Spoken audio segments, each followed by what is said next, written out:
സൂക്ഷിച്ച് ഞാൻ പിടിക്കാം.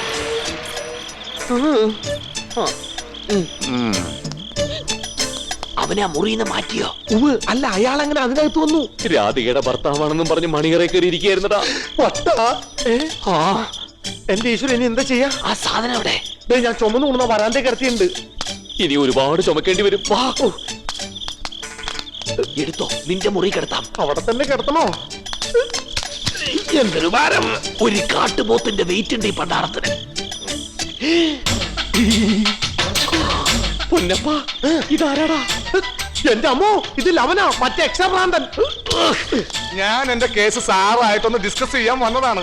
അപ്പോഴാണ് ഇവിടെ ഒരു ഡെഡ് ബോഡി കിടക്കണ കണ്ടത്. എന്നിട്ട് ഈയനേക്ക് മുമ്പ് ഞാൻ അതിന് ടക്കനെന്ന് കുഴിച്ചിട്ടു. ലവിടെ. അയ്യോ,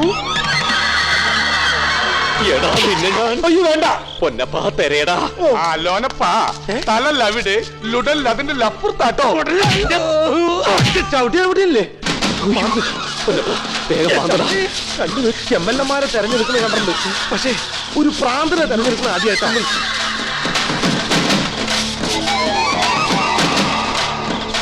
ഏട്ടാ, മരിച്ചെന്നുണ്ടെങ്കിൽ ഇയാളെ പൊക്കണ്ടോ?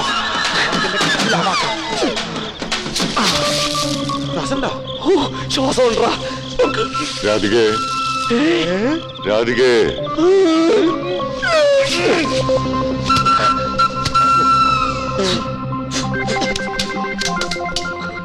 നേരം വെളുക്കുന്നവരെ നീ പണ്ടാരത്തിന് കാവലിരുന്നോളാം. ഞാനൊന്ന് മണിയറയിലേക്ക് ചെല്ലട്ടെ. രാധിക കാത്തിരിക്കുന്നുണ്ടാവും. ഇയാളെങ്ങനെ പാതിരക്ക് എണീറ്റാലോ? എന്ത് പ്രശ്നം ഉണ്ടായാലും നീ മാനേജ് ചെയ്തോളാം. പക്ഷെ ഒച്ച മാത്രം പുറത്തു കേൾക്കരുത്.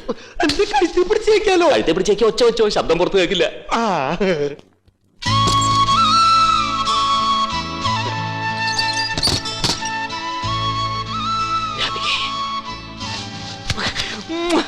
രാധികേ, സോറി, റോങ് നമ്പർ. രാധികയല്ല, ഭാസ്കരനാ. കുഴപ്പമില്ല, ഏതായാലും വന്ന പ്രോഗ്രാം നടക്കട്ടെ. എനിക്കട പ്രാന്ത. താല്പര്യമില്ല. മനുഷ്യനെ പേടിപ്പിക്കാൻ ഇങ്ങോട്ട് ഇനി വന്നാണ്ടല്ലോ. എന്നെ സാറിന് പേടിയാണെങ്കിൽ ആ കൊലപാതകി ഹരിനാരായണ പ്രാന്തന സാർ അത്രമാത്രം പേടിക്കണം. കൊലപാതകിയോ? അതെ സാറേ, അവൻ ആശുപത്രിയിൽ വെച്ച് ഒരു ഗാർഡിനെ കൊന്നിട്ടുണ്ട്. എന്തിനാ കൊന്നത്? അതൊക്കെ ഓർത്തു വെക്കാൻ പറ്റുമെങ്കിൽ ഞാൻ എപ്പോഴേ നോർമലായി പോയേനെ. നാട്ടുകാരെന്നെ പ്രാന്താന്ന് വിളിച്ചോ? എന്തായാലും ആ ശവത്തിന്റെ ശല്യം ഒഴിഞ്ഞു കിട്ടി. ഹലോ, ഫസ്റ്റ് നൈറ്റ് ആയിട്ട് ഇതുവരെ ഉറങ്ങിയില്ലേ? ഒരു ഇന്റർവെല്ലിന് പുറത്തേക്ക് ഇറങ്ങിയതാ.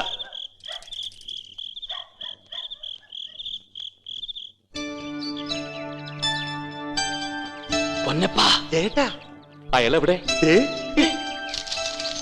എന്റെ ചേട്ടാ, അയാൾ ഇന്നലെ മദ്യപിച്ച് എന്തോ പിച്ചും പെയ്യും പറഞ്ഞാന്ന് തോന്നണേ. അയാൾക്ക് ഒരു കുഴപ്പമില്ല. ചേട്ടൻ വെറുതെ പേടിച്ചതാ. Hello, good morning. Good morning. താൻ ഇതുവരെ റെഡിയായില്ലേ? ഒരു സംശയം ചോദിച്ചോട്ടെ? ആ, ഫൂലൻ ദേവിയുടെ ഭർത്താവാരാ? അതാർക്കറിയാൻ പാടില്ലാത്തത്? ഫൂലൻ പി ദേവ്. ഉമേദ് സിംഗ്. എന്താ ജയേഷ് ഇങ്ങനൊരു സംശയം വരാൻ?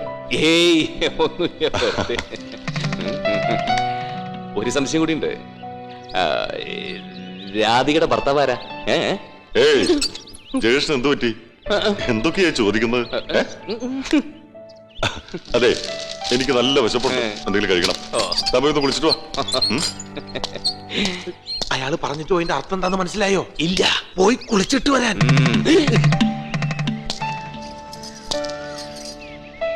രാധികേ. ഓഹോ, ഇങ്ങനെ ചില ആളുകളൊക്കെ ഇവിടെ ഉണ്ടോ? ഇന്നലെ രാത്രി കണ്ടതേ ഇല്ലല്ലോ. ഐ ആം സോറി, ഇന്നലെ രാത്രി ഞാനൊന്ന് ഉറങ്ങിപ്പോയി. എന്തോർക്കാതെ? അത്രയും വലിയ ബഹളം കേട്ടിട്ട് എണീറ്റില്ലേ? ബഹളോ? എന്ത് ബഹളം? അപ്പൊ ഒന്നും അറിഞ്ഞില്ലേ? ചേച്ചി രാത്രി ഹോസ്പിറ്റലൊക്കെ കൊണ്ടുപോയി. രാധികേച്ചി രാത്രി മണിയറെ കയറിയപ്പോ കട്ടിലിനടിയിൽ ആരുടെ കാല് കണ്ടത്രേ. കാലോ? ആരുടെ കാല്? വെറുതെ തോന്നിയതാവും. ആര് വന്ന് കിടക്കാൻ ആ കട്ടിലിനടിയില്? തോന്നിയതാണോന്നറിയില്ല. രണ്ട് കാലുകൾ കണ്ടത് ഇപ്പോഴും നല്ല ഓർമ്മയുണ്ട്. അങ്കത്തഴമ്പുള്ള പാദങ്ങളും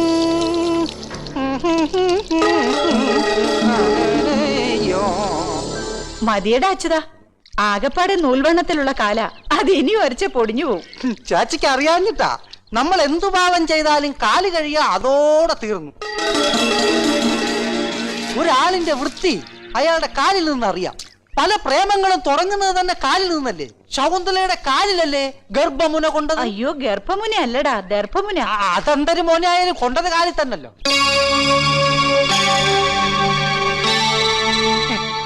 ഇതെന്തിനാ സാറേ തലയിൽ ആപ്പിൾ വെക്കുന്നത്? ഫോട്ടോ എടുക്കാനാണോ? അതൊക്കെ പറയാം. ആ നീ ശബ്ദിക്കുകയോ തിരിഞ്ഞു നോക്കുകയോ ചെയ്യരുത്. ഇല്ല, എന്നെ കൊന്നാലും ഞാൻ തിരിഞ്ഞു നോക്കത്തില്ല. എന്ത് കളിയാണ് കളിക്കാൻ പോണത് ഒന്ന് അറിഞ്ഞാൽ കൊള്ളായിരുന്നു.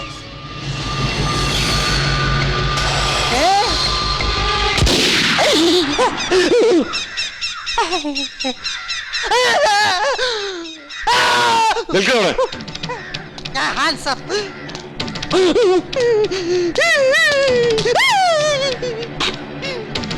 ഇന്നലെ രാത്രി എന്റെ മണിയറയിൽ ആരാണ് വന്നത്? സത്യം പറഞ്ഞോണം. അയ്യോ, ഞാനല്ല, എനിക്കറിയില്ല. നീ അറിയാൻ നിന്റെ കാലങ്ങനെ എന്റെ കട്ടിലടിയിൽ വന്നടാ. സത്യമായിട്ട് ഇന്നലെ ഞാൻ കിടന്നുറങ്ങുമ്പോ എന്റെ രണ്ട് കാലി എന്റെ കൂടെ തന്നെ ഉണ്ടായിരുന്നു. ഇത് കാല് മാറുന്ന കാലല്ല, കലിപ്പണി കാണിക്കായില്ല. നിന്റെ അല്ലെങ്കിൽ പിന്നെ ആരുടെ കാലാടാ രാധിക കട്ടിലടി കണ്ടതോ? ഇതെന്ത് ചോദ്യം? മണിയറെ കണ്ടിട്ടുണ്ടെങ്കിൽ അത് ജയകൃഷ്ണ സാറിന്റെ കാല് തന്നെ ആവും. അല്ലാതെ പിന്നെ ഇവിടെ അത് കാല് വരായ്യോ.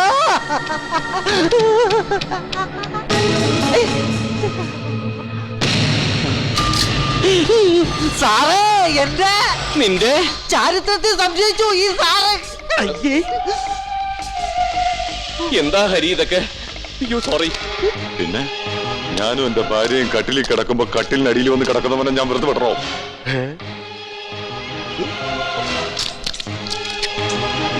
വിടില്ല ഞാൻ.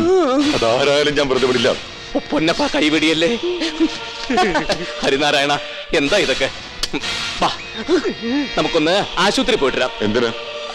അസുഖം വന്നാ പിന്നെ ആശുപത്രി പോണ്ടേ ഹരിനാരായണ? അസുഖം? നിനക്കെന്താ അസുഖം?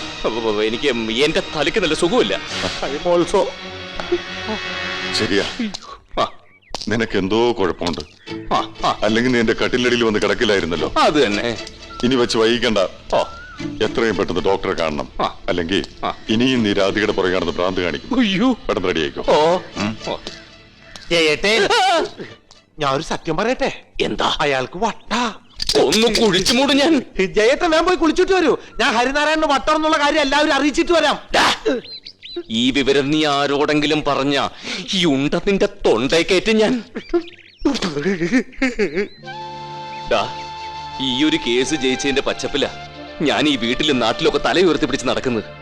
ഞാൻ ഇത്രയും കഷ്ടപ്പെട്ട് ഇറക്കിക്കൊള്ളുന്ന ഒരു ഭ്രാന്തനെയാണെന്ന് അറിഞ്ഞ അതോടെ ഞാൻ എല്ലാവരുടെയും മുമ്പില് അയ്യോ ഒരു കോമാളിയായിട്ട് മാറും. ഇപ്പൊ 4-5 കേസ് കയ്യിലുണ്ട്, അതും പോവും. മാത്രമല്ല ഒരു ഭ്രാന്തന് വേണ്ടിയിട്ടാണ് രാധിക ജാമ്യം നിന്നിരിക്കുന്നതെന്ന് അറിഞ്ഞാ പിന്നെ ഈ വീട്ടിൽ ആരെങ്കിലും മനസ്സമാനത്തോടെ കിടന്നുറങ്ങുവോ? എന്തിനാ എല്ലാവർക്കും വെറുതെ മനസ്സമാനക്കേട് ഉണ്ടാക്കുന്നത്? 3 മാസത്തേക്ക് അവനെ ജാമ്യത്തിലെടുത്തിരിക്കുന്നത്. അതുവരെ അനുഭവിക്കാനുള്ളത് ഞാൻ ഒറ്റയ്ക്ക് അനുഭവിച്ചോളാം. ജയേട്ടൻ ഒറ്റയ്ക്കല്ല, ജയേട്ടന് തുണയായി ജയേട്ടന്റെ കൂടെ എപ്പോഴും ഈശ്വരനുണ്ടാവും. നീയും ഉണ്ടാവും കൂടെ. നീ വീട്ടിലൊക്കെ ഒന്ന് പോയി യാത്രയൊക്കെ പറഞ്ഞിട്ട് വാ. ഇനി പോകാൻ പറ്റുമോ ഇല്ലയോന്ന് ആർക്കറിയാം. ഒരു മറ്റേടുത്ത സോപ്പിലായി പോയി. എന്താ ഒരു ശബ്ദം കേട്ടെ?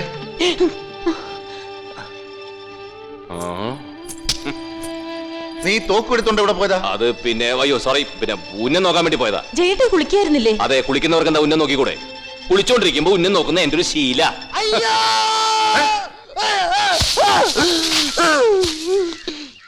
എന്താ അച്യുത? ഇത് കണ്ടോ സാറേ, ഇവിടെ ഒരു കുഴി. ഇന്നലെ രാത്രി വരെ ഇവിടെ ഒരു കുഴിയേ ഉണ്ടായിരുന്നില്ല. അത് പിന്നെ ആരെങ്കിലും വാഴ നടാൻ വേണ്ടി കുഴിച്ചായിരിക്കേ. അതിനെന്തിനത്രയും നീളം? വാഴ കടത്തിയാണോ നടന്നത്? അയ്യോ, പിന്നെയും വെടി. ജയേട്ടാ, ഇന്നലെ രാത്രി ജയേട്ടൻ മാത്രമല്ലേ പുറത്തുണ്ടായിരുന്നുള്ളൂ? എന്നെ ഹോസ്പിറ്റലിൽ നിന്ന് കൊണ്ടുവന്ന ശേഷം ജയേട്ടൻ വാഴ നടാൻ കുഴിയെടുക്കായിരുന്നോ? അല്ല, അത് പിന്നെ ഈ കുഴി ഞാൻ കുഴിച്ചൊന്നുമല്ല. ആരും കുഴിച്ചല്ലെങ്കിൽ പിന്നെ കുഴി താനേ ഉണ്ടായതായിരിക്കും. ആ, ഇതതാ ഏത് പ്രതിഭാസം? പ്രതിഭാസോ? ആ, പത്രങ്ങളൊക്കെ വായിച്ചിട്ടില്ലേ? ചുവന്ന മഴ, മഞ്ഞ മഴ, കിണർ താനെ മൂടി പോവാ. ഇതിപ്പോ കുഴി താനെ മുളച്ച്. അയ്യോ സോറി.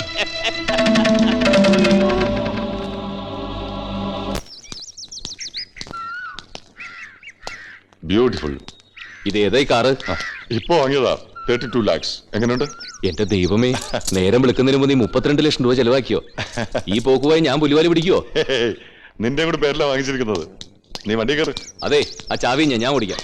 നോ അത് ശരിയാവില്ല. നീ ഇപ്പോ നോർമൽ അല്ല. നോർമൽ അല്ലാത്ത നീ വണ്ടി ഓടിക്കുമ്പോ ഞാൻ എന്ത് ധൈര്യത്തിനകത്തിരിക്കും? നമുക്ക് എങ്ങോട്ടാ പോകേണ്ടത്? ഡോക്ടർ റസിയുടെ ഹോസ്പിറ്റലിലേക്ക്. അവരല്ലേ നമ്മുടെ ഫാമിലി മെന്റൽ ഡോക്ടർ. ജയ, ഞാൻ ഒരു കാര്യം ചോദിച്ചോട്ടെ? എന്താ?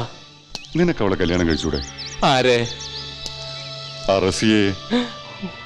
നിനക്ക് അവളെ ഇഷ്ടമാണെന്ന് എനിക്കറിയാം. എന്താ ശരിയല്ലേ? പിന്നെ കറക്റ്റാ. മതമൊന്നും നോക്കണ്ട. എന്റെ ഭാര്യ വീട്ടിൽ നിന്ന് ഒരാൾ ഇസ്ലാം മതം സ്വീകരിച്ചു എന്ന് വെച്ചാൽ എനിക്ക് യാതൊരു പ്രശ്നമില്ല. ആണോ? എന്നാ ഞാൻ നാളെ തന്നെ പൊന്നാനി പോയി ഒരു തൊപ്പിയും വെച്ചിങ്ങോട്ട് വരാം. എത്രയും പെട്ടെന്ന് വേണം. ഒരു കല്യാണം കഴിച്ചാൽ നിന്റെ എല്ലാ മാനസിക പ്രശ്നങ്ങളും തീരും. എന്റെ കാര്യം തന്നെ നോക്ക്. ഒരുപാട് പ്രശ്നങ്ങൾ ഉണ്ടായിരുന്നതാ. രാധികയെ കെട്ടിയപ്പോ എല്ലാ പ്രശ്നങ്ങളും തീർന്നില്ലേ? ഇനി ആരെങ്കിലും ജാമ്യത്തിൽ ഇറക്കാറുണ്ടോ? ദൈവമേ, ഈ പ്രാന്തനാണല്ലോ വണ്ടി ഓടിക്കാൻ പോണത്. ആ, വലിയ കുഴപ്പമൊന്നുമില്ല. കുഴപ്പമുണ്ട് ഡോക്ടർ. ഒരു മാനസിക രോഗിയല്ല മറ്റാരും മണിയറയിൽ കട്ടിനടിയിൽ വന്ന് കിടക്കില്ല. ഇവൻ തന്നെ വന്ന് കിടന്നിരിക്കുന്നത്. ഞാനും രാധികയൊക്കെ ആയതുകൊണ്ട് ക്ഷമിച്ചു. മറ്റാരെങ്കിലും ആയിരുന്നെങ്കിൽ കാലല്ലേ ഒടിക്കായിരുന്നില്ലേ ഇട്ടെന്റെ? ഇനി അങ്ങനെയൊന്നും ചെയ്യരുത് കേട്ടോ ജയേഷ്ണ. ഇല്ല. എങ്കിൽ നല്ല കുട്ടിയായിട്ട് പുറത്തു പോയിരിക്കൂ. എനിക്ക് ഹരിനാരായണുമായിട്ട് കുറച്ച് സ്വകാര്യം പറയാനുണ്ട്.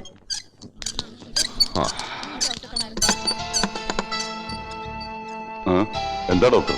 ഞാനൊരു കാര്യം ചോദിച്ചാ ഹരി സത്യം പറയൂ. ഞാൻ എന്തിനാ ഡോക്ടറോട് കള്ളം പറയുന്നത്? ഒരു പെൺകുട്ടിക്ക് ഹരിനാരായണ വലിയ ഇഷ്ടാ. ഇപ്പോ ഹരിയില്ലാതെ ജീവിക്കാനാവില്ലെന്ന അവസ്ഥയിലാണ് കക്ഷി. ആ കക്ഷി നിങ്ങളാണോ? അതെ. വേണ്ട, എന്നെ ആരും സ്നേഹിക്കണ്ട. ഒരാളുടെ മനസ്സിൽ ഒരാൾക്കേ സ്ഥാനമുള്ളൂ. എന്റെ മനസ്സിൽ രാധികയ്ക്ക് മാത്രമേ സ്ഥാനമുള്ളൂ. അവള് മാത്രം മതി എനിക്ക്. അവളുടെ സ്ഥാനത്ത് മറ്റാരെങ്കിലും വരാൻ ശ്രമിച്ചാലുണ്ടല്ലോ, കൊന്നുകളയും ഞാൻ.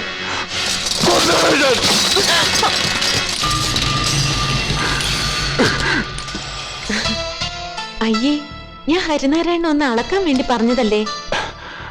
എനിക്ക് അങ്ങനെയൊന്നുമില്ല. ഇനി നിന്നെ ഞാൻ വിശ്വസിക്കില്ല.